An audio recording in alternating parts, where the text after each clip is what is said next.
express our gratitude, Ama, sa buong isang linggo na nagdaan na kami po ay inyong tinuruan, inyong pinagpala, inyong ginabayan, Panginoon.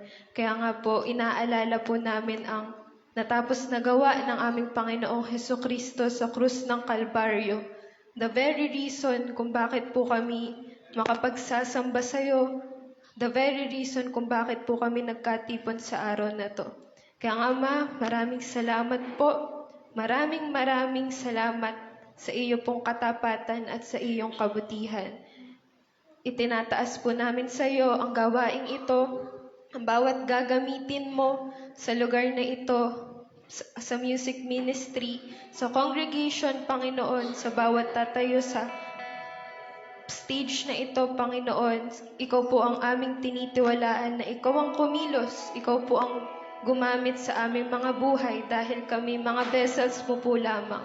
At higit sa lahat, itinataas po namin sa iyo ang aming Pastor Rodel, na siya po ay gamitin mo ng napakalakas at napakalaya. Ikaw po ang patuloy na magbigay sa kanya ng wisdom, ng surrender sa kanyang buhay, at sa iyo po namin ipinagpapaubaya at tinataas ang kanya pong buhay. Salamat po, Ama. Overall, we thank you dahil ikaw ay tapat, ikaw ay dakila, ikaw ay walang katulad. Ikaw ang nag-iisang Diyos na aming pinaglilingkuran. Tunay na Diyos na hindi nagsisinungaling sa iyong mga pangako, sa iyong mga salita. Kaya nga sa araw na to, we will praise you, we will glorify your name because you are the God that we serve. Ang tunay na Diyos, tanging tunay na Diyos. Kaya nga po sa iyo ang paborit pagsamba sa tanging pangalan ng aming Panginoong Jesus. Amen and amen. Amen. Sabi po mga kapatid sa awit 7 verse 17, ako'y magpapasalamat sa Panginoon ayon sa kanyang katwiran at aawit ng pagpupuri sa pangalan ng Panginoon na kataas-taasan. Mga kapatid, this is the day na nandito tayo mga kapatid sa bahay-sambahang ito. Ibigay natin ang ating buong puso upang kantahan, upang awitan at upang papurihan ng ating Panginoong Diyos na buhay kasama ang ating music team ministry. Palakpakan po natin ang ating Panginoong Diyos. Amen. Amen! Praise the Lord! Hallelujah! Good morning po mga kapatid! Good morning! Sabihan mo naman yung katabi mo ng good morning. With matching ngiti sa ating labi. Amen. Praise the Lord. Hallelujah.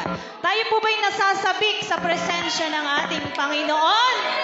Amen. Praise God. Dahil ito po ang araw na ginawa ng Panginoon. Amen. Upang tayo magsama-sama, masabik sa presensya niya, maranasan ang presensya niya sa ating kalagitnaan. Sapagkat sa presensya po ng ating Panginoon, naroon ang kagalakan. Amen. Naroon ang kapayapaan at naroon ang kalayaan. Napaka-bless po ng bawat isa sa atin. Amen? Kaya magalak ka, kapatid, sa umagang ito. Kailangan ibigay po natin yung ating lakas, yung ating pagpupuri sa ating Panginoon, sa ating pong Panginoon. Amen. Praise the Lord. Sige po, palakpakan po natin ang Panginoon sa umagang ito. Oh, hallelujah! Oh, praise your name, Jesus! Praise the Lord! Praise you, Jesus. Sige po, sabayan niyo po kami sa ating pong pagpupuri sa ating Panginoon.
sa iyong salita. Panginoon, wag namin kakalimutan ang pagkakatipon-tipon.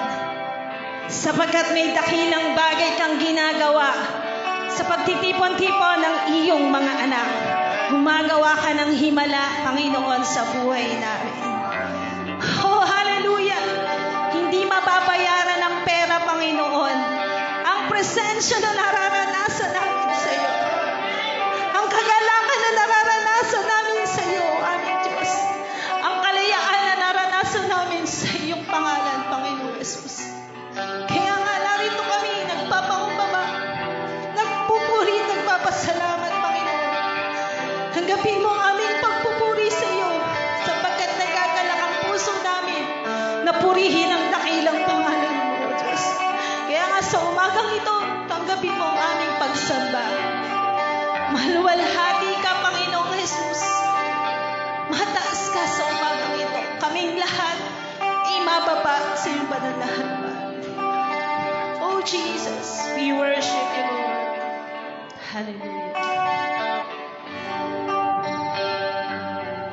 So,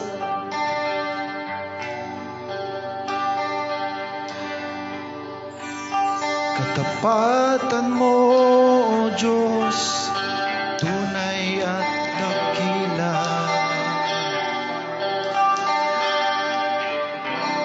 Pag-ibig mo'y wagas at walang kapantay sa aming puso, sa aming buhay.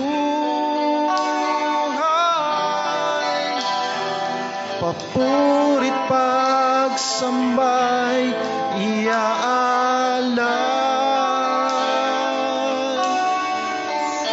Bukas, noon, ngayon, magpakailanman, luwalhatiin ka.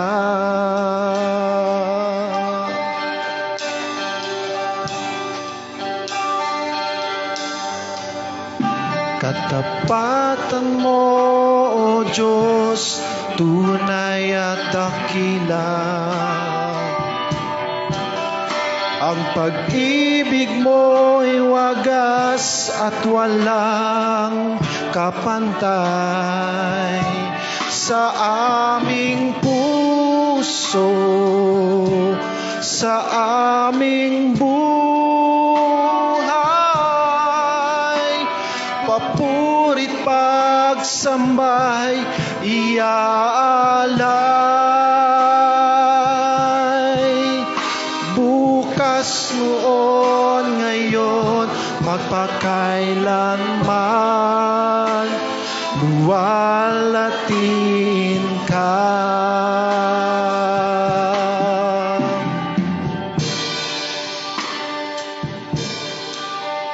Katapatan mo, O Diyos, tunay at dakila. Ang pag-ibig mo'y wagas at walang kapantay sa aming puso, sa aming buhay. Papurit pagsambay, iaalay. Bukas, noon, ngayon, magpakailanman, luwalhatiin ka. Bukas, noon, ngayon, magpakailanman, luwalhatiin ka. Bukas, noon, ngayon, magpakailanman, luwalhatiin ka.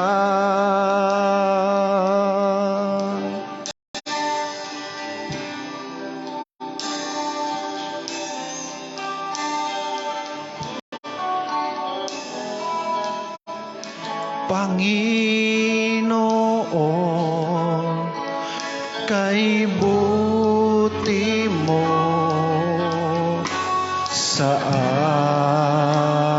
akin.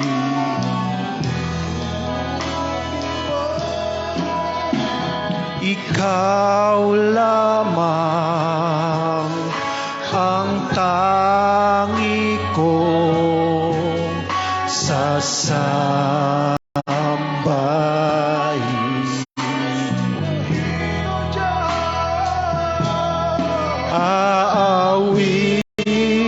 Aawitan kita at pupurihin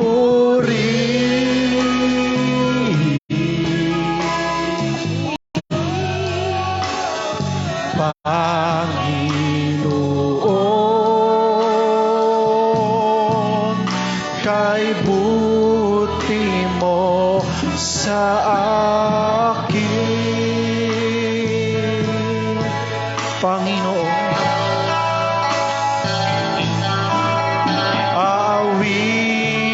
aawitan kita at pupurihin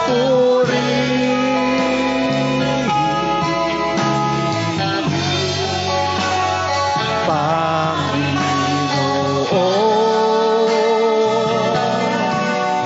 kay buti mo sa akin. Minsan paawitan ka, aawitan kita at pupurihin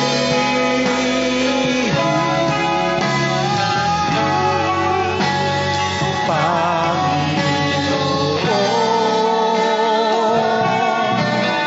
kay buti mo sa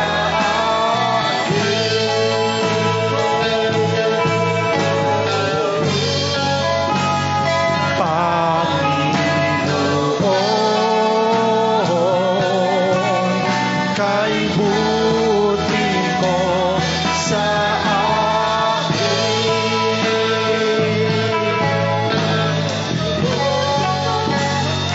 Panginoon, kay buti mo sa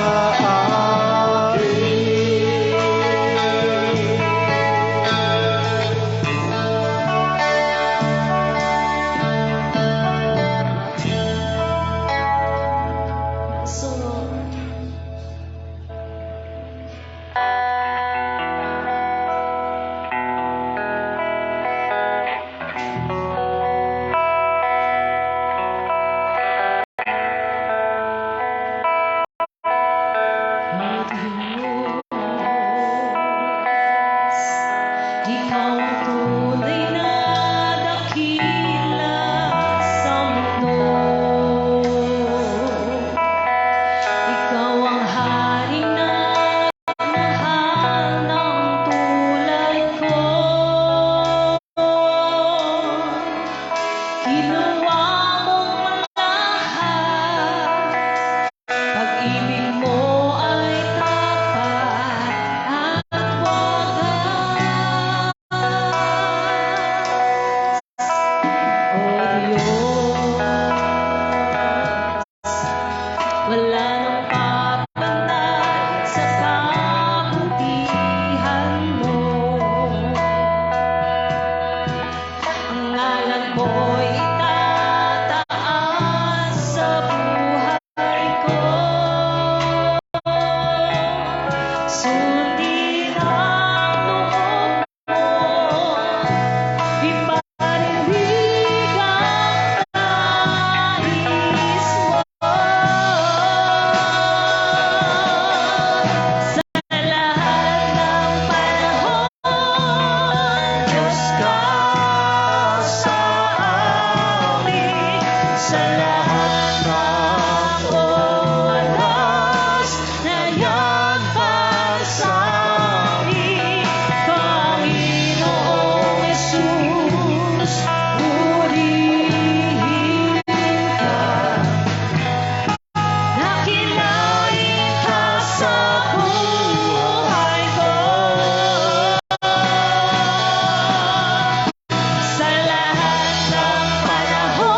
Magliwanag ka sa buhay ko.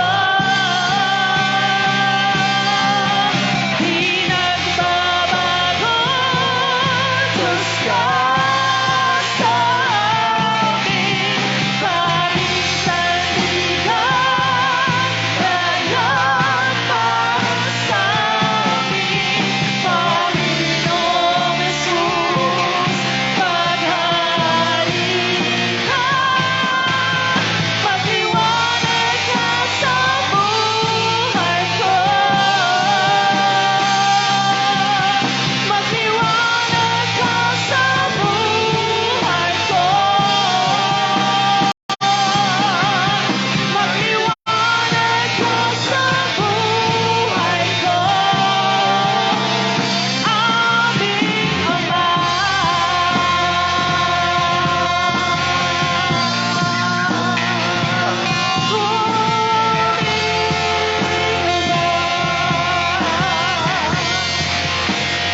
Ama.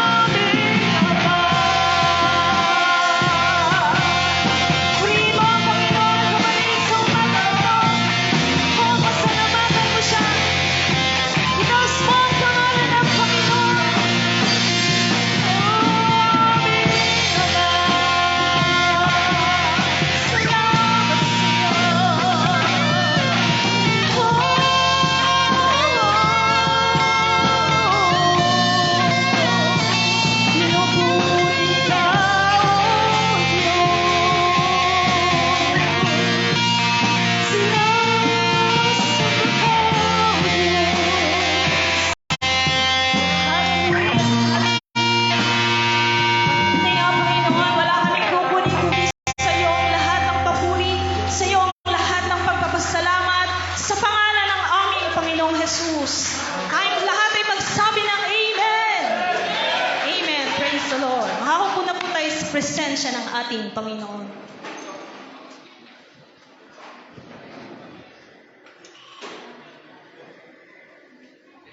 Amen. Hallelujah. Lahat po ba tayo ay pinagpala? Amen.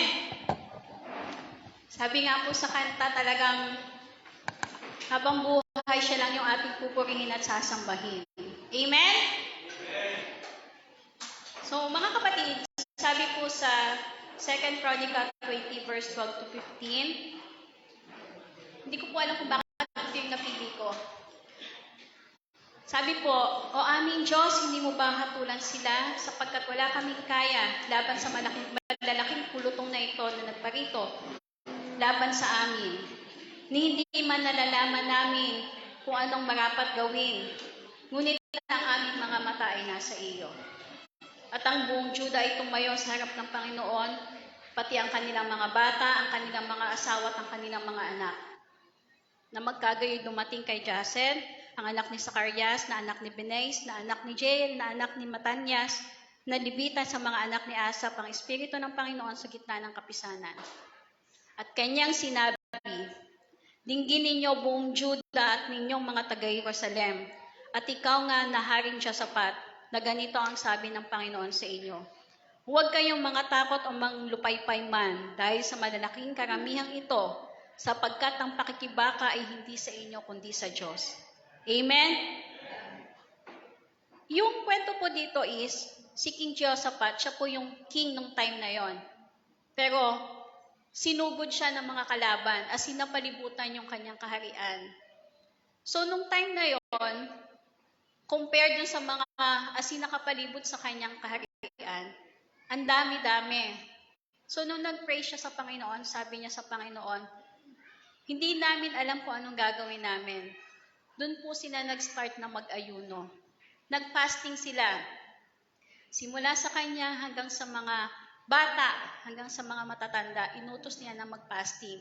Nagdasal sila ng nagdasal. So, yun yung binigay sa kanya ng Panginoon na ipagkatiwala ninyo sa akin yung laban na ito. Dahil yung laban na ito ay hindi sa inyo kundi sa akin. So, anong ibig sabihin po mga kapatid?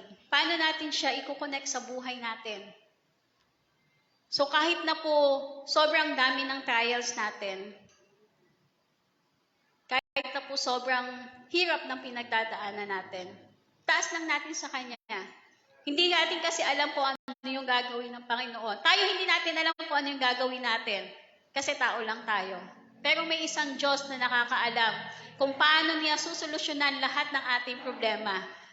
Ang sinihingi lang niya, magtiwala tayo sa Kanya, ipagdasal natin, itaas natin sa Kanya lahat. Amen? Amen. Isa nga po malakas na palakpak para po sa ating Panginoong Diyos. Amen. So, dako na po tayo sa pagpapatotoo. So, ngayon po, tatawagin ko po yung birthday celebrant. Tawagin ko po si Susana at saka si Tere. Palakpakan po natin si Susana at si Tere sa buhay ng Panginoong Diyos. Napakabuti po ng Panginoon sa buhay nitong kambal na ito. Amen? So, isa pa pong malakas na palakpak para sa kanilang dalawa.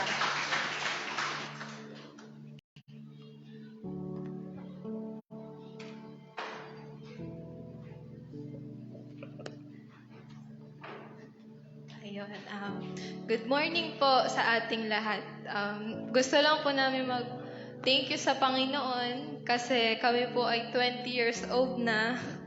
Halata na po ba? Sana po medyo halata na. Ayun po, sa ika-20th year po na binigay po ng Panginoon sa amin, ang pinaka natutunan ko po sa Panginoon. Kasi po kami ay this college, nagkahiwalay po kami ni Tare. Simula baby, magkasama po kami niyan. Kaya, nagkaroon po ako ng, parang nanibago po ako nung nagkahiwalay po kami. And, yung natutunan ko po this year, 20th year namin is, hindi naman po ako nag-iisa. And hindi rin po siya nag-iisa. Sa TIP, kasama niya ang Panginoon. And sa school na pinaroroonan ko, kasama ko po ang Panginoon. Kaya, praise God po kasi, nandyan po siya lagi. Ang natutunan ko po, ang araw-araw na pagde-devotion, pananalangin, napakahalaga po talaga kasi, doon po tayo mas lumalapit sa Panginoon. Kasi mas natututunan po natin na, ay, kasama ko pala ang Panginoon.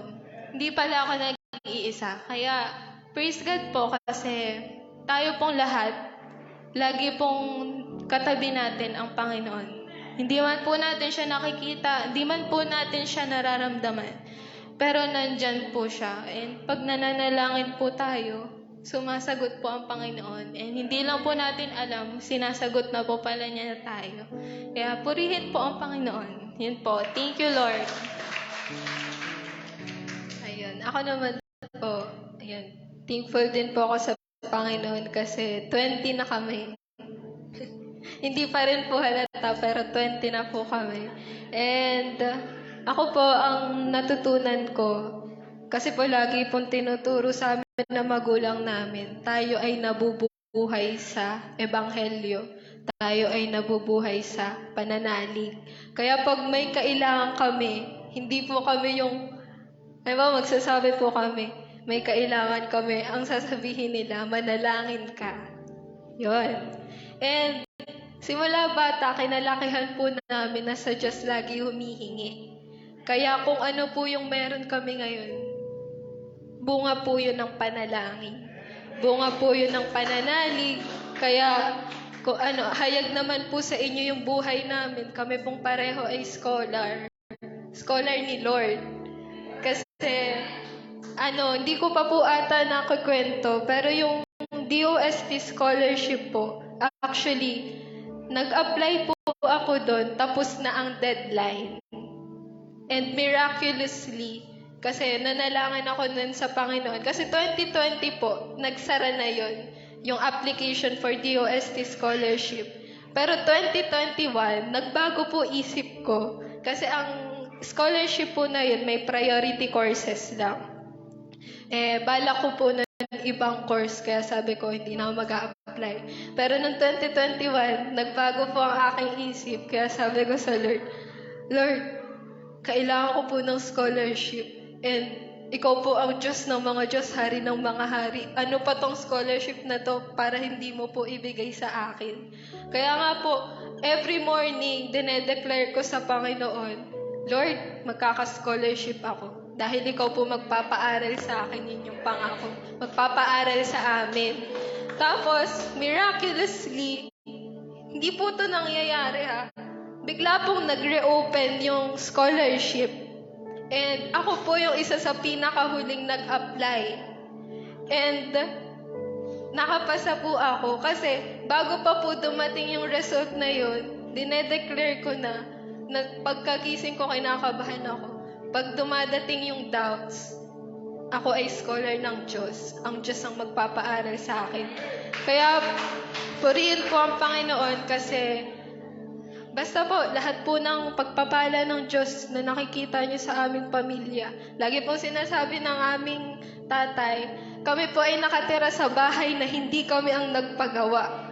And kami ay nag-aaral na siya ang nagpo-provide. Kami ay kumakain na siya po ang nagbibigay. Higit pa nga po sa 3 beses kami kumakain. Kaya nga po, kung may hahangaan man sa buhay namin, ang Diyos po yun. Panginoon lang po. Kaya, ayun, ang lesson lang po na natutunan ko ay 3 P. Na-realize ko po yun, nakaupo ako. P, 3 P. Pananalig, pagsunod, at pagpapakumbaba. Yun. Yan, purihin po ang Diyos kasi syempre i-acknowledge ko rin po yung magulang namin. Ayan, iiyak na po yun. Yung magulang namin and yung grandparents po namin, si Mama at si Papa. Kasi di ba po sa Bible sabi, ang pagpapala ng Diyos up to the 4th generation. Alam niyo po, na-realize ko, yung pagsunod po nila, kami po yung nakikinabang. Kami po yung, kumbaga, sumasalo na lang ng pagpapala ng Diyos. Kasi po, gawa ng pagsunod po nila. Kaya nga po, if kayo po yung first generation of believers sa pamilya nyo, tuloy lang po. Kasi po, yung susunod na generation nyo, yun po ang mag-aani ng sobra-sobra. Kaya nga po, purihin po ang Diyos, tuloy lang po tayo sa Kanya, and at the end of the day, wala pong kailangan papurihan, kundi siya lang po. Kaya yan, praise God po. Praise God. So nakakatuwa po, no? Sa kanila pa lang, kita na natin kung ano yung faithfulness ng Panginoon. Sa kanila pa lang, nakikita na natin na yung ipinangako ng Panginoon sa magulang nila, sa lolo at lola nila, sila yung nagkiklaim. So how much more pa tayo? So hindi po talaga tayo dapat mawala ng pag-asa, hindi tayo talaga dapat mag-doubt sa kabutihan ng Panginoon. Hindi man sa atin ibibigay naman po sa mga susunod na henerasyon ng ating pamilya. Amen? Amen. Nakakatuwa po, no, na nakakataba ng puso na nakikita natin yung mga kabataan na yung pagpupuri nila sa Panginoon, yung pananampalataya nila sa Panginoon. Parang feeling ko mas lagpas pa kaysa sa taas nila or sa bubong ng bahay na ito. Ganun yung pagpapala, ganun yung pagpupuri nila sa Panginoon. Amen? Akala ko po ang naiiyak lamang ay ako. Si Sister Jopay po ay tumutulungan. Tuwang-tuwa kami. Totoo lang. So, sino pa po yung magbibigay ng patotoo? Si Sister Jopay, palakpakan po natin si Sister Jopay.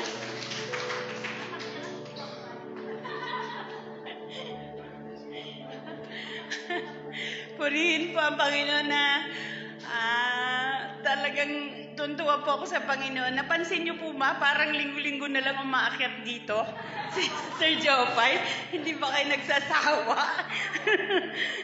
Hindi, kasi alam niyo po, lahat po tayo may patotoo. Kaya lang po ayaw niyo umakyat dito. Pero ito po yung, kumbaga sa ito po yung area sa chapel na mahiwaga siya.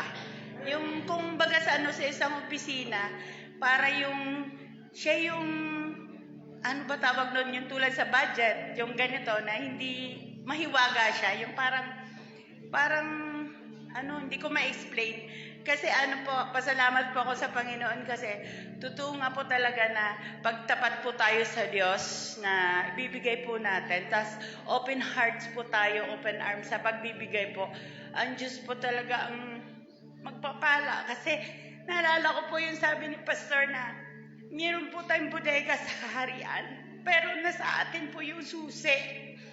So kung maging tapat po tayo doon sa inihingi ng Diyos na 10%, yung tithes and offering po, siya po talaga nagbibigay ng pagpapala. Tapos bubuksan niya po yung kaharian sa kalangitan. Share ko lang po sa inyo kasi nung Friday po, natawag po ako ng munisipyo.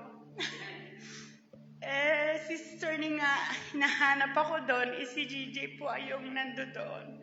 So sa dami-dami pong tao, dito sa Morong, kumbaga, meron po talaga tayong itinanim na mabuti. Hindi po talaga tayo ng mabuti. Kasi po, bali 8 years na po ako na, kumbaga kasi 8 na si Haya. So, nung nanganak ako kay Haya, tumigil na po ako sa pagtatrabaho. Pero alam ko po na ginagamit pa rin po sila ng Diyos na para sa amin. Kasi sabi ko, iba talaga yung anak ng Diyos. Nagtataka po yung mga kasamahan ko sa Kapinpin kung bakit wala ako. Alas 3 na wala ako. So yung anak ko, tapos yung mga kananayan doon ang nagtitinda roon sa pwesto ko. Purihin po ang Panginoon nung inatawag po ako. Isa po ako sa napili na sa pangkabuhayan showcase po.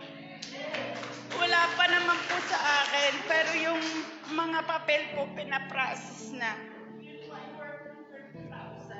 Malaki pong tulong po yun sa amin. Kaya tuntua pa ako sa Panginoon kasi sabi ko talaga yung panalangin, pagtitiwala, tsaka pananalig. Tapos nung pagbalik ko sabi, Jopay, saan ka galing? Sabi ko, hindi, dumating kasi si Gob. Natawag ako ni Gob, yung parang joke-joke lang. Pero totoo po talagang dumating si Gob nung time na yon.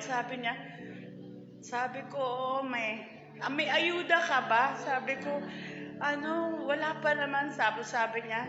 Sabi nila, sana all. Sabi ko naman, maging tapat lang tayo sa Diyos kasi ang Diyos ang magbibigay sa atin. Bubuksan niya yung windows in heaven. Tapos, isa pong natutunan sa akin, sabi ko sa kanila, kasi pagka nagbigay po tayo na mula sa puso natin, yung open hearts, open arms tayo, yung ibibigay po natin, forget na po natin. Sabi kong ganun. Kasi, yun po yung pinakasusi. Basta tiwala lang po tayo sa Panginoon. Tapos, isa pa po, kasi nung last week po, parang napapagod po ako. Yung parang ang hinang-hina na katawan ko pag uwi ng bahay. Hindi ko po alam kasi nagre-repack po kasi ako ng popcorn. 200 a day po ako kasi kinukulang pa po yung popcorn. 200 packs na tagli 5 piso. So, minsan po inaabot po ako ng 12 na nagre-repack. Noong time po na yun, pagdating ko sa bahay, parang nahinang-hina ako. Tapos sabi ko, sige, wag na nga ako magtinda ng popcorn bukas. Hayaan mo na yung mga bata, iba na lang ibibili. So, sabi ko, Lord, bahala ka na. Sabi kong ganon. So, nung kinabukasan po, nagkanselado po yung klase. So sabi ko talagang ang Diyos, napakabuti. Kasi kung ginawa ko po yung popcorn, hindi po siya aabot ng 4 days, kukunat po yun. So masasayang po yung ginawa ko. Sabi ko, Lord, salamat na lagi kang nangunguna sa buhay namin. Kasi kung naluto ko po yun, hindi ko po yun maibebenta. Pero purihin po ang Panginoon na hindi po nahintulutan ng Diyos na masayang po yun kasi parang nanghihina po yung ganito ko. Yung parang hindi ko maunawaan. Sabi ko, bakit kaya? Sabi ko, Lord, bigyan niyo po ako ng kalakasan. So, kinabukasan po, doon ko lang po nakita na ayun pala ang plano ng Diyos. Kaya pala pinanghina ako para hindi ako makagawa ng popcorn na yon. Sabi ko, kaya purihin po ang Panginoon. Talagang tutuwa po ako kay Lord. Binabalik ko po ang pasasalamat at papuri sa kanya. Amen. Praise God. Ang panalangin po kasi ni Sister Jopay nung una siyang nagtinda ay maliit lang na pwesto. So sabi nga po ni Pastor, hindi dapat maliit yung hinihingi mo sa Panginoon, dapat malaki. Dapat lakihan mo yung hinihingi mo sa Panginoon dahil may plano siya na malaki ibibigay sa iyo. So tunay nga po talaga na pagtapat ka sa pagtatides, pagtapat ka sa pagsiservisyo sa Panginoon, higit pa sa inaasahan mo yung ibibigay niya sa iyo. So praise God po. So inaanyayahan ko na pong tumayo ang lahat at ipanalangin po natin si Pastor para po sa bago siya magsimula. Unat po natin ang ating kamay sa ating Pastor. Yes, Lord. Heavenly Father, Abba Father, maraming salamat po sa buhay ng aming pastor na ipinagkaloob ninyo sa amin. Panginoon, tunay kayong napakatapat at napakabuti sa buhay ng mag-anak na ito, Panginoon. Panginoon, continue to bless them and guide them. Panginoon, kayo po yung manguna sa buhay ng pamilyang ito, Panginoon.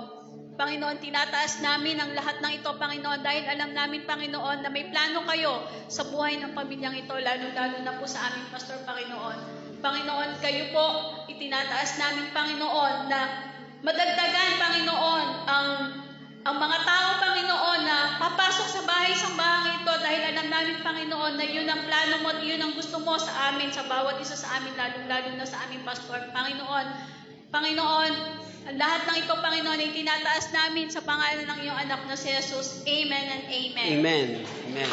Praise God. Praise God. Tayo po ay nasa third week ng 2023. How are you today? Sabi mo nga sa iyong kalapit, how are you today? Kumusta ka, kapatid? Dahil meron pong nagtanong sa Biblia, ang sabi po nung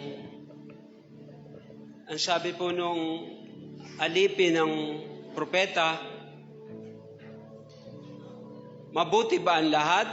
Ang tinanong po niya ay isang babae na may pinagdaraanan.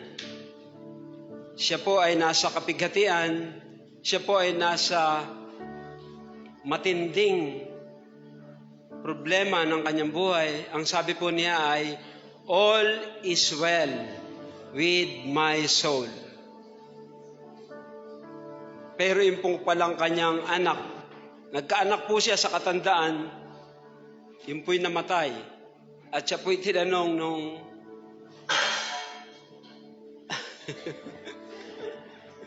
may maluto yata si Pia. Tinanong po, ang sabi ay, all is well.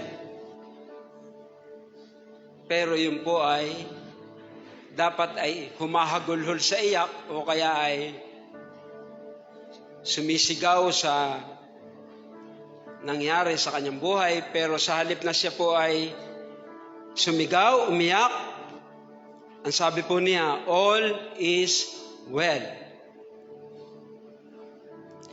Kaya rito po naging maliwanag sa akin na yung pong kaluluwa natin, yung po talaga ang inaaliw ng banal na Espiritu. Ang kaluluwa po natin ang natatakot, ang kaluluwa po natin ang nag-aalala, ang kaluluwa po natin ang nawawala ng pag-asa.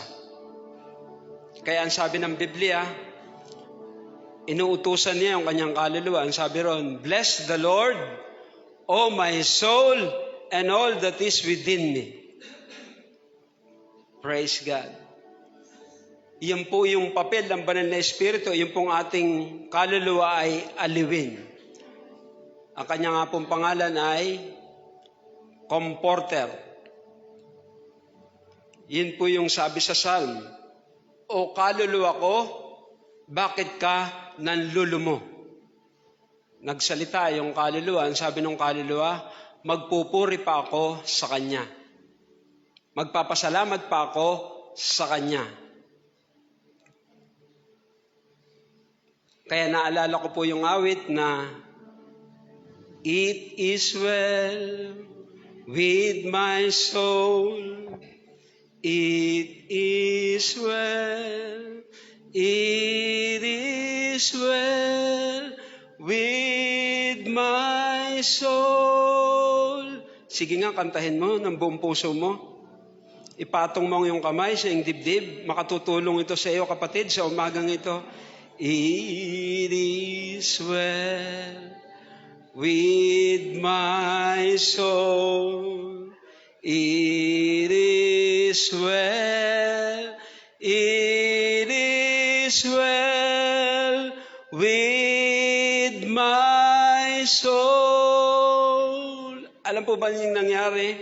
Yung pong kanyang anak na namatay, binuhay po ng Diyos. Bakit po? Dahil po rin sa lumabas sa kanyang bibig. It is well with my soul. Kaya ang magdidikta po ng ating buhay sa daigdig na ito, yung pong lumalabas sa ating bibig. Yung po yung kaluluwa. Yung pong kapag po ang ating kaluluwa ay nasa kapanglawan, nasa kawalan ng pag-asa, ang lalabas po riyan ay kawalan ng pag-asa. Pero ako po naniniwala, yung pong babaeng yun ay pinapatnubayan ng banal na Espiritu. Kaya napakaganda pong lesson ito sa ating buhay. Kung tayo man po ay may problema, kung tayo man po ay may pinagdadaanan, awitin po natin yung It is well with my soul. It is well. It is well with my soul. Alam po ba niyo, pag ginawa mo yon, ang iyong kaluluwa ay nagiging mapayapa at yung pong aliw ng banal na Espiritu ay iyong mararanasan. Amen? Kaya yung pong kaluluwa natin, utusan po natin. Tayo po ang may power na mag-utos ron. O kaluluwa ko, magpuri ka sa Panginoon mong Diyos. Bless the Lord, O my soul, and all that is within me. Bless His holy name. Bless the Lord, O my soul, and forget not all His benefit. Mayroon po ba kayong pakinabang sa natapos na gawa ng Panginoong Hesus? Yung po ang ipapaalala mo sa iyong kaluluwa. At kapag po ganun ang nangyari, ang iyong ang iyong pananampalataya ay nagiging aktibo. At the same time, the Holy Spirit is dominating your soul. Yes, the Holy Spirit of God will dominate your entire being sa buong maghapong ito. Amen po ba? Palakpakan muna natin ang Panginoon. Praise God. Dadako po tayo sa mensahe sa umagang ito. Ito po ay may titulong, basahin mo nga ang titulo sa umagang ito, Apoy sa Altar. Yan po ang kailangan natin. Tingnan po natin yung Leviticus chapter 6 verse 12. Tingnan po natin.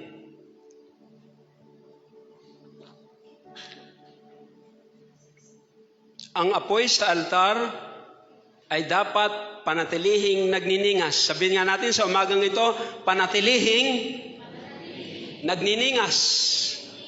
Ito'y dapat gatungan tuwing umaga. Ihahanay sa ibabaw ng gatong ang handog na susunugin at ang tabang kinuha sa handog pangkapayapaan. Verse 13. Hayaang laging may apoy. Sabihin nga natin sa umagang ito, hayaang laging may apoy sa altar. At hindi ito dapat pabayaang mamatay. Verse 14. Ito po yung inilalagay sa altar during Bible days sa panahon ni Moses. Handog na pagkaing butil. Ito naman ang tuntuning tungkol sa mga handog na pagkaing butil. Ayoko nung salitang pare. Gusto ko sana King James Mga saserdote lamang ang mag-aandog nito sa altar. Verse 15. Dadakot ang saserdote ng harinang binuhusan ng langis at binudburan ng insenso at ito'y susunugin sa altar bilang handog upang ang usok nito'y mabangong samyo. Sabihin nga natin, mabangong samyo. kay Yahweh. Verse 16, ang natira ay magiging pagkain ng mga saserdote. Verse 17, lulutuin ito ng walang pampaalsa at doon nila kakainin sa isang banal na lugar sa patio ng Tuldang Tipanan. Inilaan ko yun para sa kanila bilang kaparte ng pagkaing handog sa akin. Ito'y ganap na sagrado tulad ng handog para sa kapatawaran ng kasalanan at handog na pambayad sa kasalanan. Banal na Espiritu, pangunahan po kami sa umagang ito. Ang amin pong isipan ay magkaroon ng kaliwanagan tungkol sa iyong mga salita sa umagang ito. In Jesus' name, Amen and Amen. Usually, ang kanila pong iniaalay riyan ay yung tinatawag na burnt offering. At ang apoy po niyan, galing po rin sa kahoy. Well, sa atin pong panahon, ang ihahandog po natin ay ang ating katawan, your body. Ang atin pong buhay. Ito po ngayon ang ilalagay natin sa altar on a regular basis. At ang apoy po nito, manggagaling sa langit. Hindi po yung tulad sa lumang tipan na ang apoy pong ginagamit ay yung pong natural fire. Dahil yun po yung palatuntunan sa lumang tipan. Sa bagong tipan, fire from heaven. Apoy mula sa langit ang susupok sa mga naghahandog. At yung pong kanilang mga burnt offering talagang kailangang sunog na sunog. Yung pong tulad ng yung pong harina, yung pong grain offering, yung pong sin offering, ito po ay sinusunog ng sunog na sunog. Hindi po pwede ron ang hindi sunog. Kailangan po ay sunog na sunog. Ganun din po sa ating buhay. Kailangan, pag po tayo mag-aalay sa Diyos, kailangan pong buong buhay. Buong puso. At yun po ang katanggap-tanggap sa ating Panginoon. Apoy sa altar. Ito po ay available araw-araw. Kanino? Sa mga taong naghahandog sa Diyos ng, sabihin mo nga sa umagang ito, tuloy-tuloy. Walang patlang. Kailangan pong tuloy-tuloy ang ating paglilingkod sa Diyos. Hindi po paminsan-minsan. Hindi po per gusto lamang natin. Dahil ang palatuntunan po ng Diyos, kailangang ang apoy sa altar ay wag nating hahayaang mamatay. Alam po ba niyo ang lugar ng altar? Ito po yung lugar na kung saan ikaw ay kakain, nakasalo ang Diyos. Altar is a place where you eat with God. Yun po ang communion. Kung mapapansin po ninyo yung taba, yun po sa Diyos. Kaya ipinag-utos po natin sa atin, yung pong taba ng karne, pag kinain po natin, tayo po'y nagkakasakit. Dito po sa lumang tipan, yung pong taba, yung po'y sa Diyos. Kaya you are communing with God. Kasalo mo ang Diyos. Roon po sa Old Testament, mga pinili po yung saserdote. Sa atin pong panahon, tayo po ay ginawang makaharing pagkasaserdote. If you are a believer, kapag ikaw ay naging mananampalataya, you are a royal priesthood. Ikaw ay mayroon tinatawag na makaharing pagkasaserdote. Yan po ang lagay natin sa harapan ng Diyos. If you are a believer, you are a royal priesthood. Kaya tayo po ay kailangang nag-aalay sa altar. At kailangan tayo po ay tinatamaan ng apoy galing sa langit araw-araw. Alam po ba niyo, kapag ikaw ay tinamaan ng apoy sa altar araw-araw, praise God, hallelujah, hindi ka napipiliting maglingkod. Hindi ka napipilitin. Hindi ka na ipapalo up. Kasi ikaw ay magiging buhay mo ang lagi kang nakikipag-communion. Magiging buhay mo o kaligayahan mo. Kaligayahan mo ang Diyos mismo, sapagkat hindi ka na mabubuhay nang wala ang Diyos. Yun po ang ginagawa ng apoy sa buhay ng bawat isang mananamba. Alam mo ba, kapatid, ikaw ay mananamba? Yun po yung number 1. continued consecration. Ito po yung, ano po ba yung tinatawag na continued consecration? Sabi mo nga sa umagang ito, consecration. At mayroon pong halimbawa riyan. Ang pangalan niyan ay si Samson. Kapag ang pinag-usapan po ay consecration, tingnan po natin ang buhay ni Samson. Tingnan nga po natin in Judges chapter 16 verse 4 to 6. Let us look at the life of Samson. Praise God. Ang buhay po ni Samson, siya po ay, sa pasimula pa, siya po ay na-dedicate ng kanyang magulang. Ano po yung, tingnan muna natin yung meaning ng Nazarite. Ano po ba yung Nazarite? Angel, pakilagay mo nga. Ito po yung Nazarite. At ito po si Samson. A sacred person whose separation was most commonly distinguished by his uncut hair, his abstinence from wine. Yun po ang Nazarite. Siya po ay hindi nagpagupit ng buhok kailanman. At siya po ay hindi uminom ng alak kailanman. At yun po ang buhay na nakahandog. Ang kanya pong buhay ay nakaalay sa Diyos. Kaya ano po yung sikreto ng lakas ni Samson? Siya po ay nakaalay. Siya po ay nakahandog ang buhay. Yun po ang consecration. Are you consecrated? Ang inyo po bang buhay ay nakaalay sa Diyos? Kasi ang pasimula po ng ating relasyon sa Diyos ay alin? Nagsuko tayo ng ating buhay. We surrender our life to our Lord Jesus Christ as our Lord and Savior. Yun po ang kwento ng kaligtasan. Ano po ba ang kwento ng kaligtasan? Yung buhay na nagsuko ng kanyang buhay sa Diyos. At ginawa niyang Panginoon at tagapagligtas si Jesus.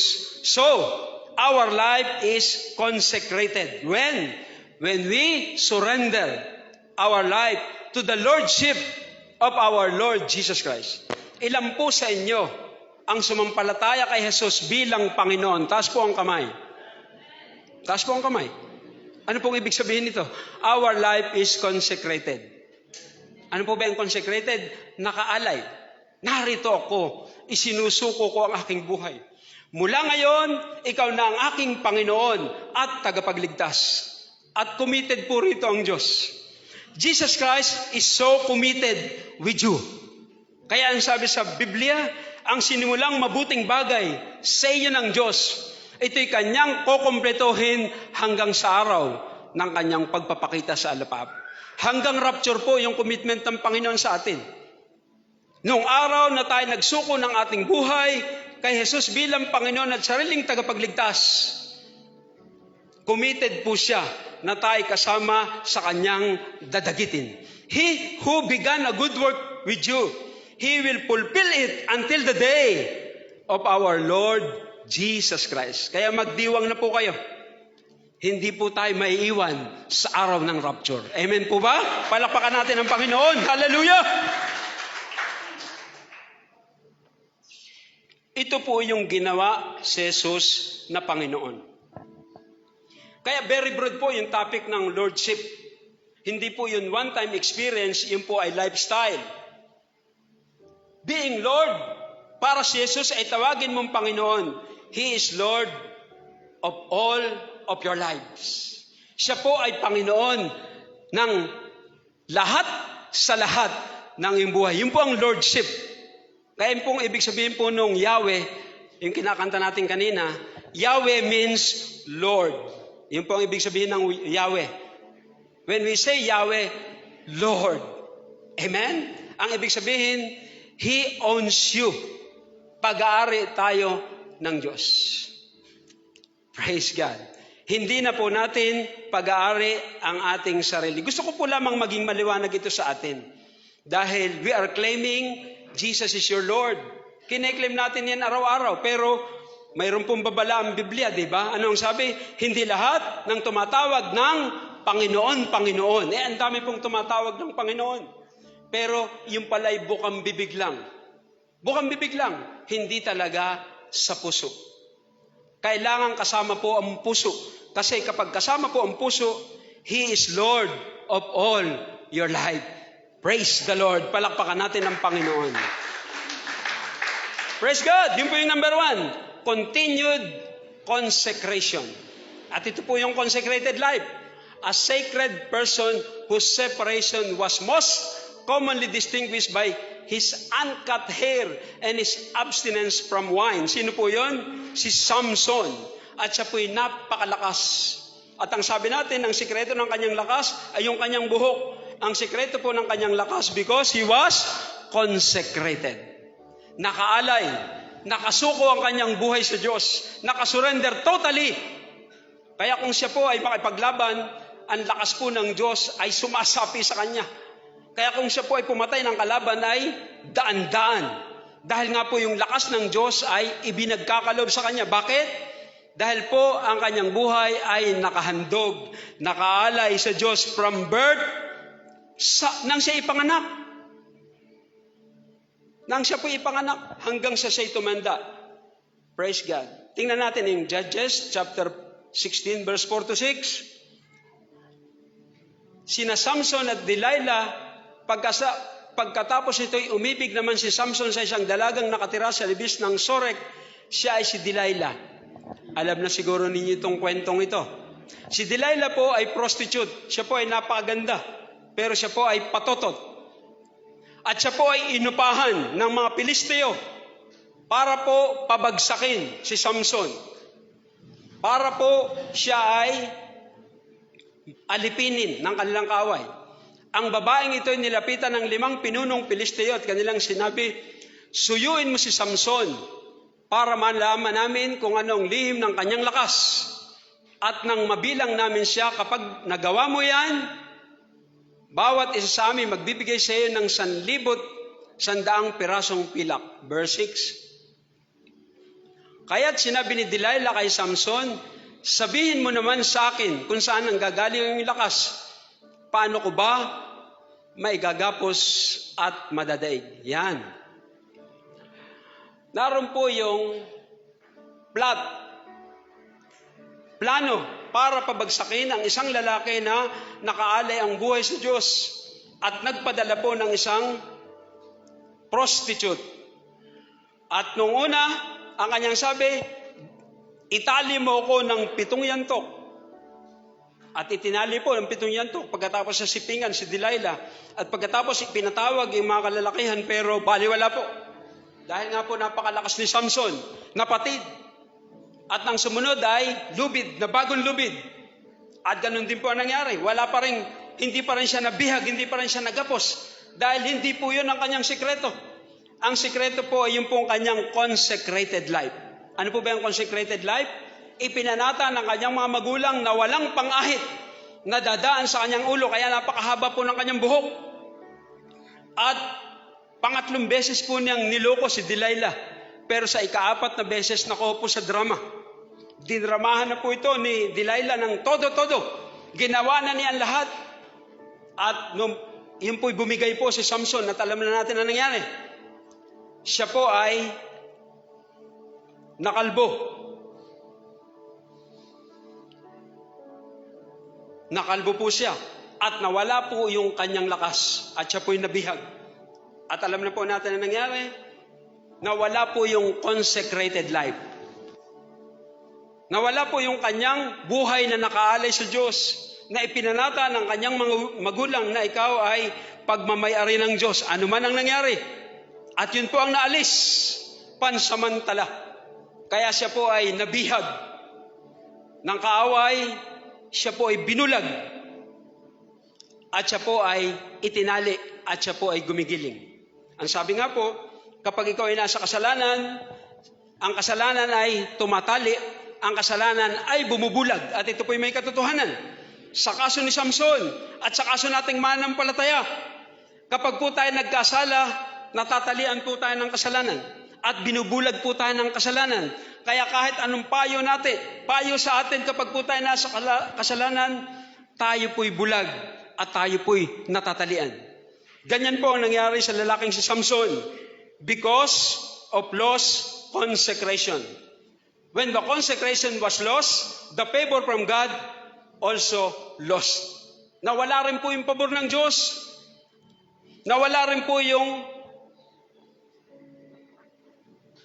pagpapala ng Diyos sa buhay ni Samson because of disobedience, kasalanan. Praise God. Number 2, tingnan natin po yung number 2, continued communion. Ito po ang naputol sa buhay ni Samson. Kailangan pong tuloy-tuloy ang ating pakikipag-communion sa Diyos. Amen? Kayo po ba ay paglinggo po lamang ba kayo nag-aalay ng buhay sa Diyos? Roon po sa Leviticus chapter 6 verse 12, kasala mo ang Diyos dapat araw-araw.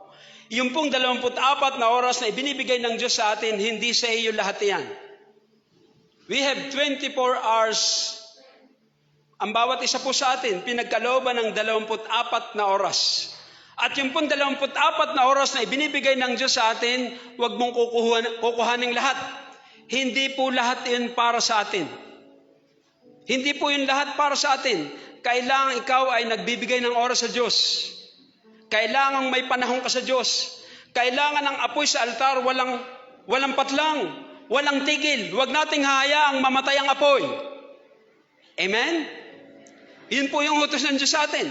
Huwag nating hahayaang mamatay ang apoy sa altar.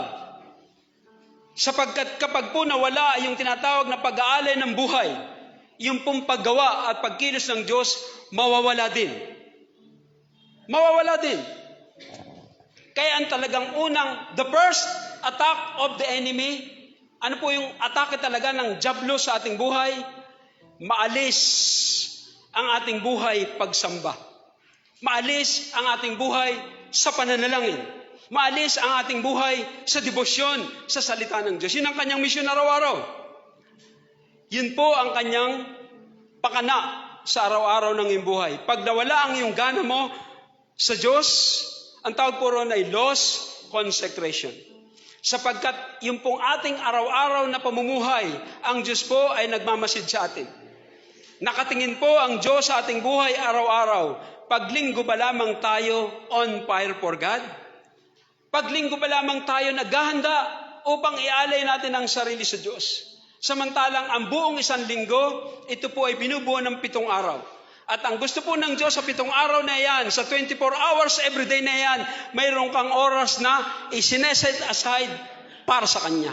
Huwag mo nga alisin ang buhay ng pagsamba.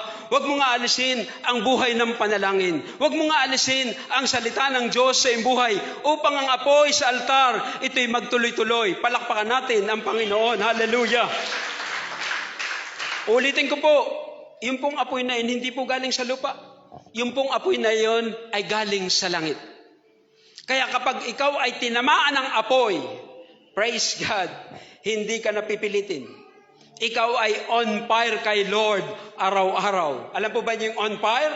Ikaw ay nag-aapoy. Ikaw ay napakaalab at napakatindi ng iyong pag-ibig sa Kanya. Hindi mo na kailangang pilitin sapagkat ang apoy ng Diyos ang nagdadala sa iyo upang siya'y katagpuin mo araw-araw. Praise God. Number 3, continued contribution. Tingnan natin yung Leviticus chapter 6 verse 14. Handog na pagkaing butil, ito naman ang tuntunin tungkol sa mga handog ng pagkaing butil. Ito po yung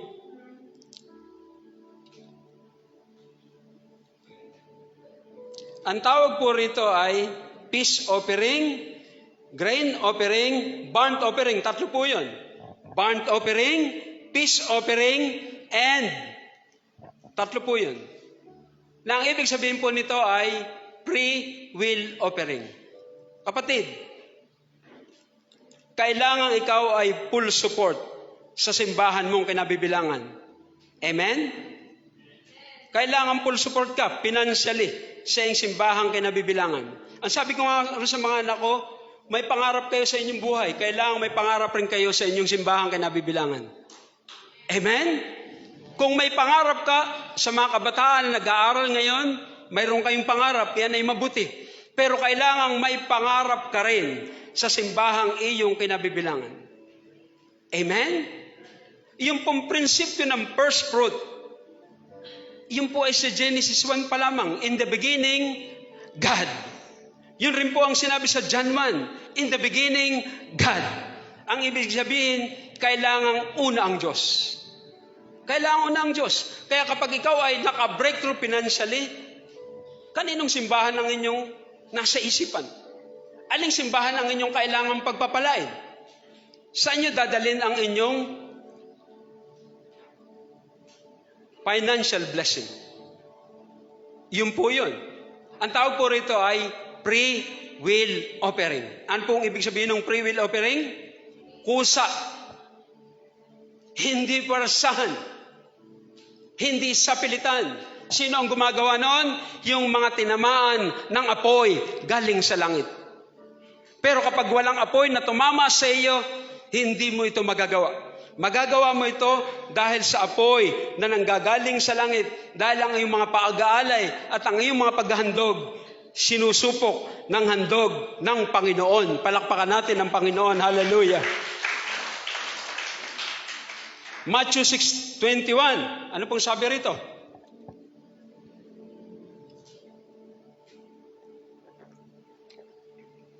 Ano po ang nauna? Kayamanan o puso?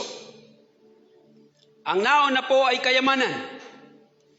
Kapag ang kayamanan mo ay ang Diyos, ang puso mo ay sa Diyos. Yun po ang nauna. Kaya kayamanan muna, sapagkat kung nasaan ang iyong kayamanan, dumuroon ang iyong puso. Amen? Kayamanan.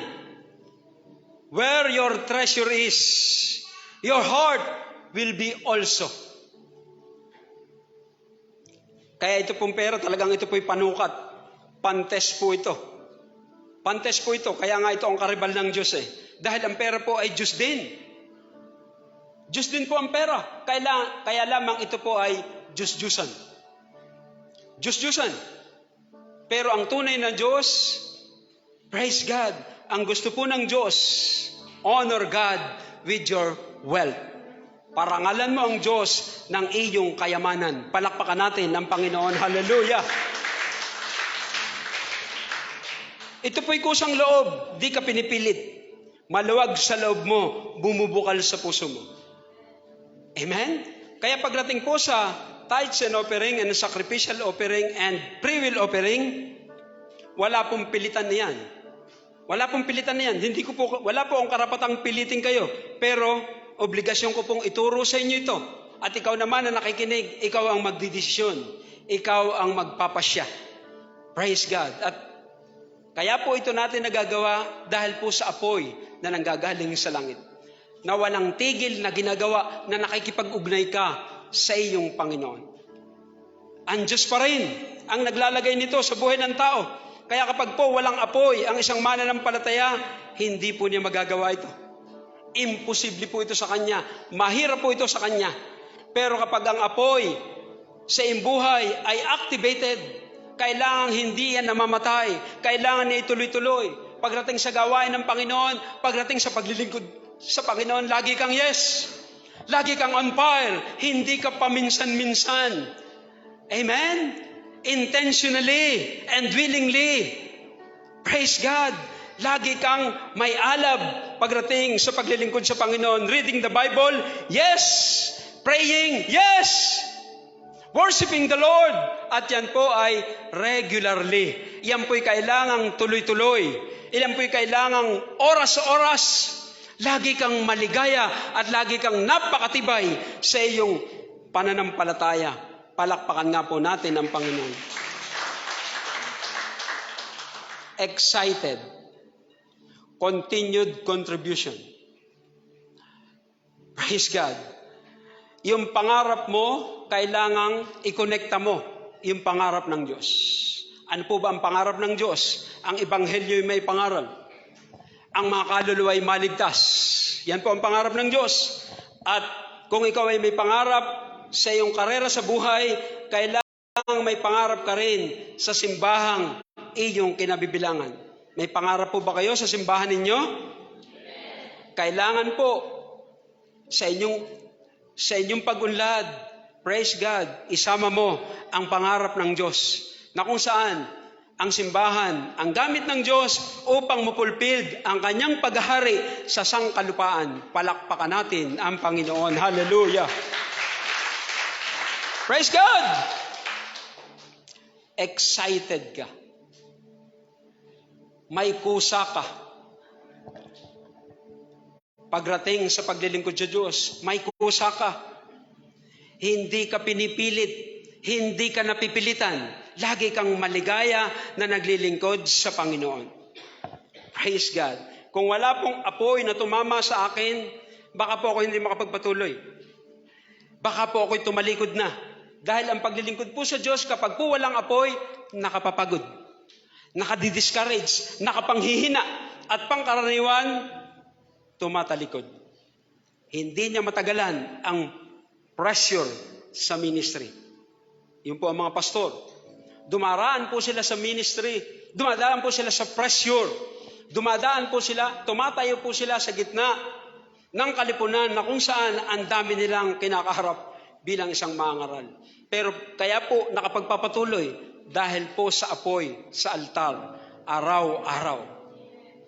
Dahil po sa apoy sa altar araw-araw, kaya tayo pong mga mananampalataya as a royal priesthood, ating pong mitiin ang apoy na nanggagaling sa langit. Ito po yung naglalagablab sa araw-araw ng ating buhay. Consecrate unto God.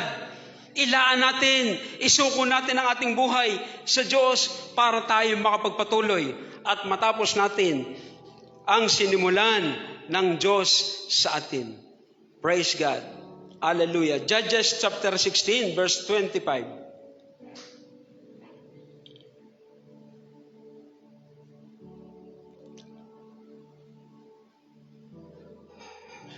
Ito po yung panahon na siya po ay ginawang laruan, at siya po ay ginawang alipin, at siya po ay ginawang katatawanan. Inilabas nila ito sa bilangguan at pinatayo sa pagitan ng dalawang malalaking baligi. Bulag po siya. Wala po siyang nakikita. Pero nung palang panahong iyon, nagsisimula ng tumubo ang kanyang buhok. Mayroon palang bawi. Mayroon palang rest back. Mayroon palang rest back na gagawin ng Diyos. Bibigyan pala ng Diyos ng pangalawang pagkakataon ang kanyang lingkod na lalaki na nagkasala at nahulog. Naalis po yung consecrated life, pero binigyan pala ng pangalawang pagkakataon. Sabi mo sa iyong kalapit, may pangalawang pagkakataon. Makababawi ka. Makare-recover ka. May second chance. Ganyan po ang Diyos. Mayroon pong second chance na ibinibigay ang Diyos sa atin. Mayroon pong pangalawang pagkakataon. Dahil tayo nga po ay laging nagkakamali. Lagi po tayong nabibigo. Nararanasan po natin lagi yan. Dahil tayo nga pong tao ay mahina. Mahina po tayo. Pero ang Diyos po ay napakalakas. Ang Diyos po ay napakabuti. Ang kanya pong commitment sa isang tao, hindi po niya basta-basta binabawi. May commitment po siya sa lalaking ito. At hindi po yun makakalimutan ng Diyos. Ang tawag po roon ay living memorial. Sabi mo nga, living memorial. Alam mo ba yung living memorial? Yung ginawa mong paglilingkod, nakarecord. Yung ginawa mong mga sakripisyo sa ating Panginoon, hindi nakakalimutan. Hindi po yung nakakalimutan ng Diyos. Yung po yung nakatala. Yung po yung nakalista. Hindi maaaring hindi gantimpalaan. Hindi pwedeng hindi rewardan ng Diyos ang ating mga paglilingkod na ginagawa.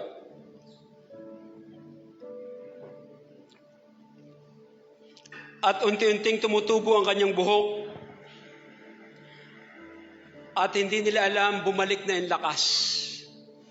At siya po'y iginiya ng bata sa isang rumpo sa dalawang haligi ng gusali, na kung saan naroon ang lahat ng kanyang kaaway. Naroon po yung mga makakapangyarihan sa Pilisteo. Naroon po yung mga general. At nang mahakwan po niya yung dalawang haligi, ito po'y kanyang pinabagsak. At ang sabi po ng Biblia, ang naranasan po ni Samson nung siya'y mamatay, kasama po siyang namatay. Pero yung kanyang pinatay nung panahon siya'y buhay ay higit na doble ron sa panahon na siya'y namatay. Nung pabagsakan niya ang napakalaking gusali, namatay ang kanyang mga kaaway, pero namatay rin po siya.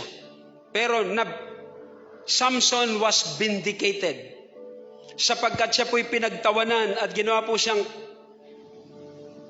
katatawanan at isang napakalaking kasiraan. But God, pero ang Diyos po, siya po ay committed sa atin. Committed po ang Diyos sa atin. Siya po ang nagpasimula nito sa ating buhay. Siya po ang nagpasimula nito sa ating buhay. Kaya nga po nakalulungkot kapag ikaw ay napakatagal ng mananampalataya, naranasan mo na ang kaloob ng banal na Espiritu.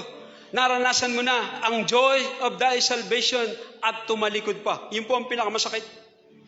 Yun po ang pinakamasakit sa buhay ng isang mananampalataya, na kapag siya'y bumagsak, hindi na niya nakayanan na siya'y manumbalik. Samantalang ang Diyos laging nag-iintay. Laging nag-iintay ang Diyos na ikaw ay tumayo at ikaw ay magpatuloy. Kaya kung ikaw man ay nakaranas ng pagbagsak, ang Diyos po ay nag-iintay. Ano ang desisyon mo? Ano ang pasya mo sa iyong kinahulugan? Ano ang desisyon mo sa pagkabagsak na iyong pinagdadaanan? Mananatili ka na ba lamang sa kabiguan?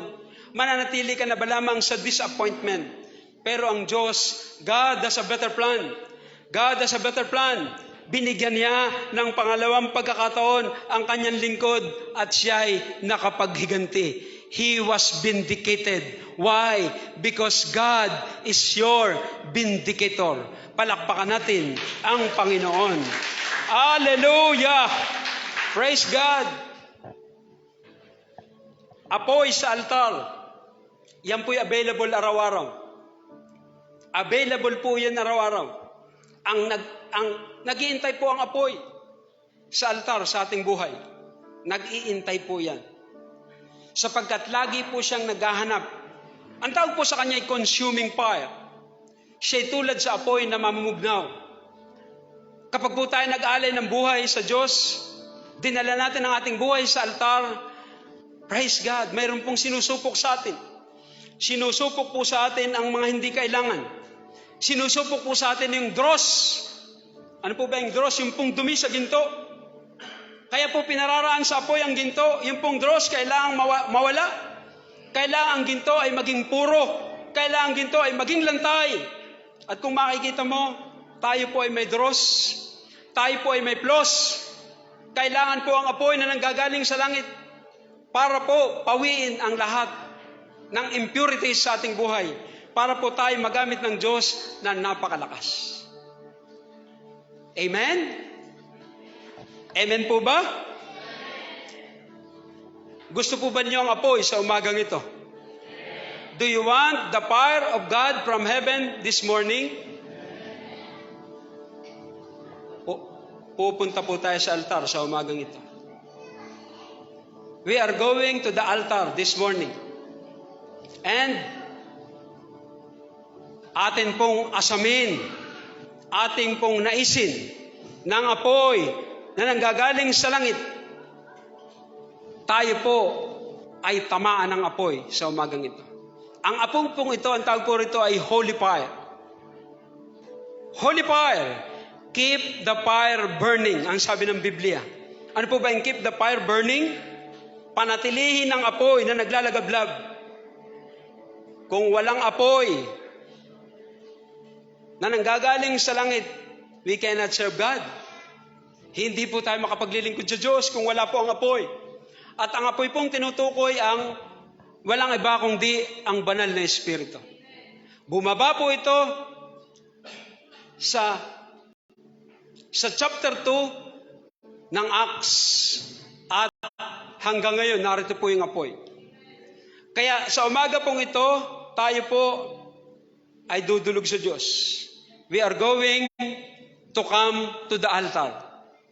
Tumayo po ang lahat. Michelle, pare ka. Inaayaan ko po ang worship team. Tayo po ay lalapit sa altar at atin pong hihilingin ang second chance sa ating mga buhay. God is a God of second chance. And God wants you to recover all that the enemy has stolen in your life. Yung lahat ng ninakaw ng dyablo, yung pong mga negosyo na nalugi sa inyong buhay, yung pong mga pangarap na hindi natupad sa inyong buhay. Praise God. Hallelujah. Ang apoy sa altar, ito po ay hindi nawawala. The fire from heaven. Nasaan po ang praise and worship team? Alam po ninyo, napakahalaga po ng manunugtog. Napakahalaga po ng mga awit. Sa lumang tipan po, nung sila lalaban sa digmaan, walang tubig na mainom ang kalamang kabayo, pero harap sila sa digmaan. Pero mayroong propeta na ang pangalan ay Eliseo. Mayroong baritong manunugtog. At isang manunugtog ang kanilang nakuha. At nang magsimulang tumugtog ang manunugtog, ang kamay ng Diyos ay sumakanya. Sa magitan ng ating pagtugtog, sa magitan ng ating pagsamba, the fire from heaven will fall in your life today. Ang apoy na nanggagaling sa langit, ang apoy na nanggagaling sa langit, tatamaan ka sa umagang ito. Praise God. Yung pag-aalinlangan, malulusaw. Yung pagkatakot, malulusaw. Yung pagdadalawang kaisipan, malulusaw. Yung kaisipan ng isang bigo at talunan, ito'y lulusawin ng apoy na nanggagaling sa langit. Kung ikaw ay may sakit, ang sakit na yan ay lulusawin na nanggagaling ng apoy na nanggagaling sa langit. Kung may kakapusan sa inyong bahay, ang kakapusan ay lulusawin ng apoy na nanggagaling sa langit. Hallelujah! Sa makapangyarihang pangalan ni Jesus, kung ikaw ay may health issue, praise God, ano man yan, kapag ang apoy ay tumama sa iyong buhay, ikaw ay magiging napakalusog, ikaw ay magiging napakalakas. Praise God. Hallelujah. Inayaya ko po kayo sa altar. Come to the altar. At tayo po ay luluhod. At hilingin po natin ang apoy na nanggagaling sa langit. At ang apoy na ito ay huwag nating hahayaang mamatay pa. Inayaya ko po kayo sa harap. Come. Dito po tayong lahat sa altar. Sapagkat narito po ang apoy sa altar. Fire from heaven. Fire from heaven. Apoy sa altar. Apoy sa altar. Hallelujah. Sige po tayo po yung lumuhod na lahat. Hihilingin natin ang apoy. Hihingi tayo sa Diyos ng pangalawang pagkakataon. Sabihin natin sa Diyos, bigyan mo ako ng pangalawang pagkakataon. Nakaranas ako ng pagbagsak tulad ni Samson. Nakaranas ako ng pagkabigo tulad ni Samson. Nakaranas ako ng sakit at karamdaman. Sa araw na ito, I need the altar from heaven. I need the altar from heaven. Kailangan ko ang apoy na nanggagaling sa langit. Praise God. Sige, amawit natin. Buhay ko'y sa'yo lang. Akayin At ang kinit puso'y pagbigasin, di maikukumpara ang buhay na mamasdan ka. Sinasamba, mahal kita. Ako'y Lumalapit ang buhay ko'y sa'yo lang. akayin O at ang kinit puso'y pagbigasin, di maikukumpara ang buhay na mamasdan ka. Sinasamba, mahal kita. Espiritu Banal, kailangan ko. Sige, mawit ka.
ninyong hahayaang ang apoy ay mamatay. Kailangan ng apoy ay naglalagablab araw-araw. Ang apoy ay laging available sa lahat ng mag-aalay, maghahandog ng kanyang buong buhay. Kailangang sunog na sunog ang lahat ng offering sa altar. Ang ibig sabihin, buong buhay, iaalay mo sa Diyos. And ang sabi sa Romans chapter 12 verse 1, I beseech thee, my brethren, to present your body, living, holy, buhay. Kailangan pong buhay ang ating iaalay sa altar. Ang naiaalay po sa lumang tipan, mga patay. Sa atin pong panahon, ang atin pong iaalay, buhay dahil puso natin, buhay natin, inihahandog natin sa Diyos. Haing buhay, banal, kaaya-aya, bilang katampatan natin pagsamba. Maraming pagkakataong naghihintay ang Diyos sa atin. Akala natin tayo ang naghihintay sa Kanya. Sa katotohanan, naghihintay ang Diyos na kung saan ang Kanyang apoy, handang ikaw ay patamaan para ikaw ay Kanyang maangkin ng lubos-lubusan. At ito ay ang mga taong katulad mo, kapatid, sa umagang ito na nagsuko ng kanyang buhay sa Diyos. Hallelujah! Sige po sa iyong kinaupuan, tayo po'y mananalangin at atin pong idideklara, ang apoy na ito hindi na mamamatay. Ang apoy na ito ay maglalagablab sa araw-araw ng ating buhay. Praise God! Hallelujah! Sige po, tayo po'y manalangin. Gamitin mo ang oras na ito para ikaw ay lubusang magsuko ng iyong buhay sa Diyos. Praise God! Haing buhay, banal, kaaya-aya, bilang katampatan namin pagsamba. Laan namin sa iyo ang aming mga sarili. Laan namin sa iyo ang aming mga buhay. Tulungan mo po kami, Banal na Espiritu. Ito po ang simula. Tulungan mo po kami na ito'y magpatuloy. Banal na Espiritu, you are the one who comforts our soul. Ikaw po ang umaaliw sa aming mga kaluluwang nalulungkot kapag kami dumaraan sa problema. Yung aming kaluluwa ay nalilito kapag kami dumaraan sa gulumihanan sa buhay namin dito sa lupa. Tulungan mo po kami, patnubayan mo po kami. Mapagpala ang bawat isa na nag-alay ng kanilang sarili sa altar at ang apoy na tumama sa kanila sa umagang ito, hindi na ito mamamatay. Sa halip araw-araw, didisiplinahin namin ang aming mga sarili sa aming pagluhod sa iyo. Sa paggising namin sa umaga, ibibigay namin ang pinakamahalagang oras upang kami sumamba sa iyo, upang kami patuloy na maglingkod sa iyo. Walang humpay, walang tigil, tuloy-tuloy na apoy sa ibabaw ng dambana. At ito ay ang aming puso, Panginoon. Alay namin sa iyo, Panginoon, sa umagang ito. Turuan mo po kami, gabayan mo po kami, kahabagan mo po ang bawat isa. Sa makapangyarihang pangalan ni Jesus, sabihin ng lahat, Amen and Amen. Praise God. Praise God. Sige po.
to the glory of your love. There is no shadow in your presence. No mortal man would dare to stand before your throne, before the Holy One of heaven. It's only by your blood, and it's only through your mercy, Lord my God. I'll bring an offering to worship to my King. No one on earth deserves the praises that I sing. Jesus, may you receive the honor that you're due. Oh Lord, I bring an offering to you. I'll bring an offering to worship my King. No one on earth deserves the praises that I sing. Jesus, may you receive the honor that you're due. Oh Lord, I bring an offering to you.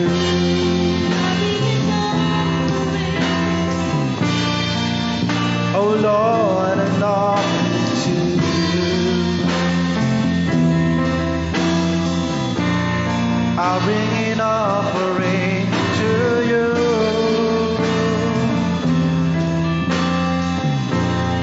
I'll bring an offering to you.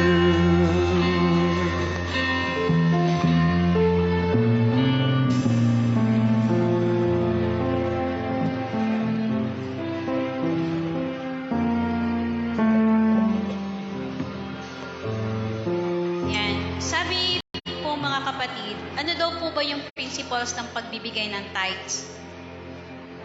So yung pagbibigay po ng tithes natin is voluntary po yon. Sabi po, voluntary giving 1/10 of our income to God's work has been taught since Old Testament times.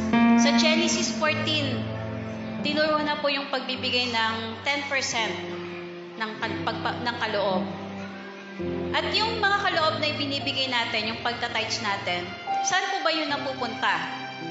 Napupunta po yun sa paggagawa ng mga simbahan, pagpo-provide ng mga gastusin para po sa simbahan, yung mga operating expenses po sa simbahan, katulad ng kuryente, tubig, yung maintenance po ng ating simbahan. Pagpa-fund po para sa mga missionary program ng ating simbahan, sa paghayo, dun po yun napupunta. At sa paghahanda din po ng mga materials na kakailanganin para po sa pagpapalaganap ng mga salita ng Diyos. Dun po yun napupunta yung ating mga tithes.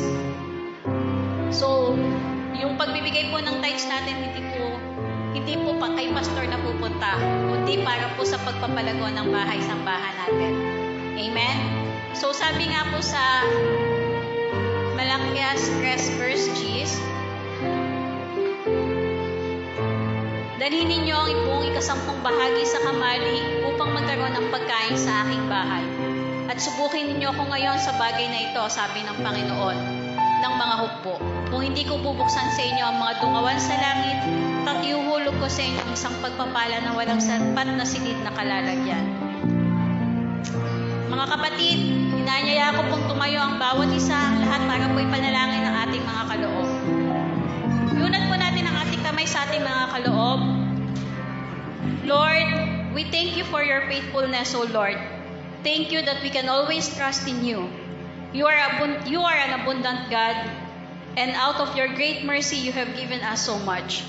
We give you this offering today, O Lord. With it, we worship you and we give you our whole selves to you. Please now take it and use it for your kingdom and your glory. extend and multiple its reach and influence, we pray. May it be a great blessing to many. We ask all this in the powerful name of Jesus. Amen and amen. Nagpagad ko na po si Pastor para po sa ating final benediction. Panginoon, salamat po sa araw nito, sa amin pong lingguhang panambahan. Pagpapasalamat, pagpaparangal, ibinabalik namin sa iyo sapagkat ang gawain mo lagi kaming pagpalain. Kaya ang iyong pagpapala akin pong na-extend by speaking sa iyong mga anak sa umagang ito. Danasin ninyo ang pagpapala ng Diyos Ama, pagpapala ng Diyos Anak, pagpapala ng Diyos Espiritu Santo. Sa makapangyarihang pangalan ni Jesus, sabihin ng lahat, Amen and Amen. Praise God! Glory to God! Amen. Tapos na po ang gawain, mga kapatid. Tayo po'y magpatian sa pangalan po ng ating Panginoon. God bless po sa ating lahat. Hallelujah.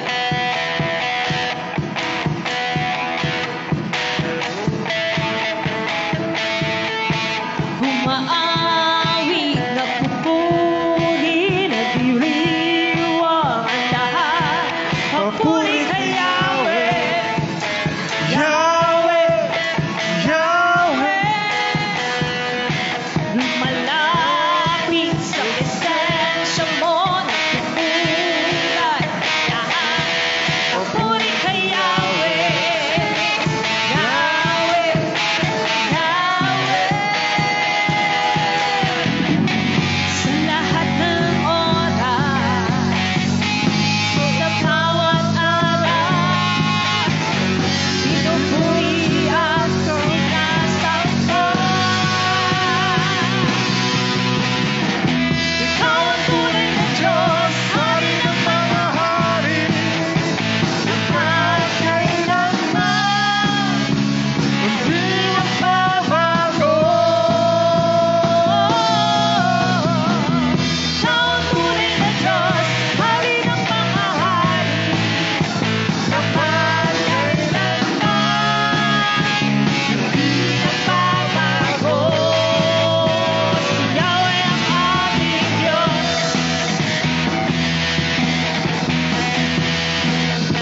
Si Yahweh ang ating Diyos.